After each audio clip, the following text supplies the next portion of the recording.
আজ আমি আপনাদের দেখাবো ভীষণই হেলদি একটি কেকের রেসিপি। ছোট থেকে বড় সবাই খেতে পারবে এবং যে কেউ কেকের রেসিপিটি বানিয়ে নিতে পারবে। আর যারা কেক খেতে অ্যাভয়েড করেন তারাও কিন্তু এরকম একটি কেক বানিয়ে খেতে পারেন। তো স্কিপ না করে পুরো ভিডিওটি দেখতে থাকুন। তো কেক বানানোর জন্য আমি এখানে নিয়েছি ছোট করে কেটে রাখা আখরোট, আমন্ড, কিশমিশ আর কাজু বাদাম।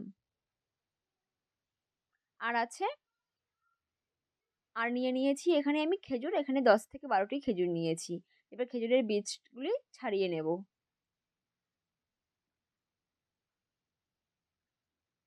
তো সমস্ত খেজুরের বীজগুলি আমি খুব ভালো মতন ছাড়িয়ে নিয়েছি।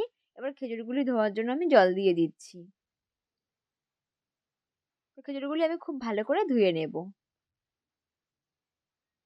তো সবগুলি আমার খুব ভালো মতন ধোয়া হয়ে গেছে। তারপর একটি পাত্রে প্রথমে দিয়ে দিলাম খেজুরগুলি, তারপরে দিয়ে দিচ্ছি কেটে রাখা বাদামগুলি। এবার দিয়ে দেবো 1 কাপ দুধ। আর দুধটি রুম টেম্পারেচারের হতে হবে।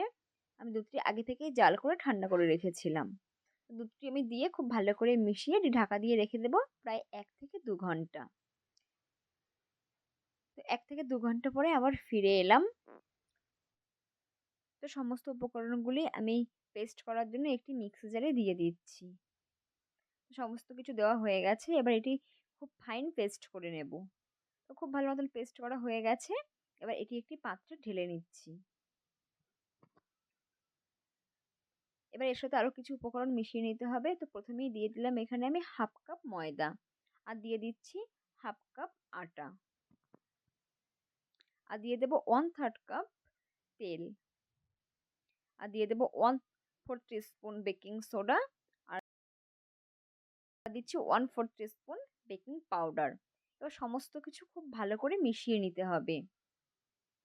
তো সমস্ত কিছু আমার খুব ভালো মতন মেশানো হয়ে গেছে।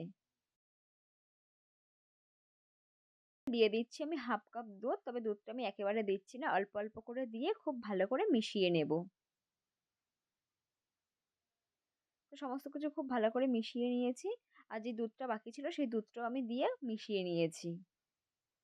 তো দেখতেই পাচ্ছেন কত স্মুথ একটি পেস্ট আমি তো দেখতেই পাচ্ছেন কত স্মুথ একটি ব্যাটার আমি তৈরি করে নিচ্ছি। আর ঘনত্বটা দেখুন, খুব বেশি পাতলাও নয় এবং খুব বেশি ঘনও নয়। এরকম একটা ব্যাটার তৈরি করে নিতে হবে। এবারে আমি নিয়েছি কেক বানানোর জন্য একটি পাত্র, তাতে দিয়ে দিয়েছি একটি পেপার, আর পেপারটিতে খুব ভালো করে তেল ব্রাশ করে নিতে হবে। তো তেল ব্রাশ করা আমার হয়ে গেছে। এবার যে ব্যাটারটি আমি তৈরি করে রেখেছি সেই ব্যাটারটি দিয়ে দিচ্ছি। ব্যাটারটি দেওয়ার পরে হালকা হাতে একটু নাড়িয়ে নিতে হবে।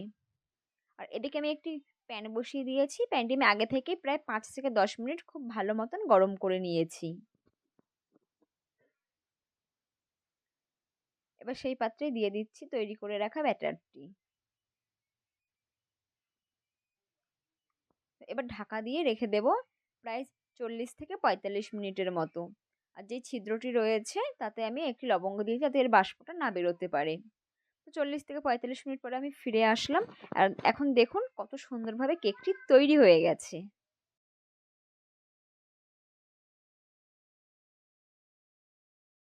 দেখুন এখন আমি একটি কাঁটা চামচের সাহায্যে দেখে নিলাম যে কেকটি তৈরি হয়েছে কিনা। চামচের গায়ে যেহেতু কিছু লেগে যায়নি, তো বুঝতে হবে যে কেকটি খুব ভালো মতন তৈরি হয়ে গেছে। এবার কেকটি আমি নামিয়ে ঠান্ডা করে নেব। তো কেকটি এখন খুব ভালো মতন ঠান্ডা হয়ে গেছে। এবার একটি ছুরির সাহায্যে সাইডটা একটু ছাড়িয়ে নেব। একটি প্লেট নিয়েছি, প্লেটে কেকটি ঢেলে দেব। তো দেখুন কেকটি কত সহজেই বেরিয়ে আসলো। তো খুব ভালো মতন কেকটি আমার তৈরি হয়ে গেছে। যে ওপরে পেপারটি আছে সেটি খুব ভালো মতন পরিষ্কার করে নিতে হবে।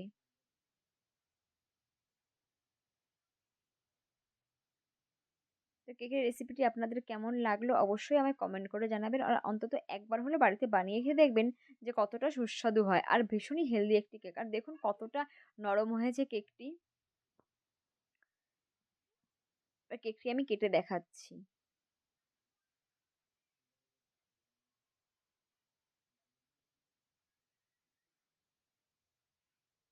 দেখুন কতটা নরম হয়েছে। কেকের এই রেসিপিটি ভালো লাগলে অবশ্যই চ্যানেলটি সাবস্ক্রাইব করতে কিন্তু ভুলবেন। আর ফেসবুক থেকে দেখলে আমার পেজটি ফলো করে দেবেন। তো আজকের মতন বাই বাই, দেখা হচ্ছে পরবর্তী কোনো নতুন রেসিপিতে।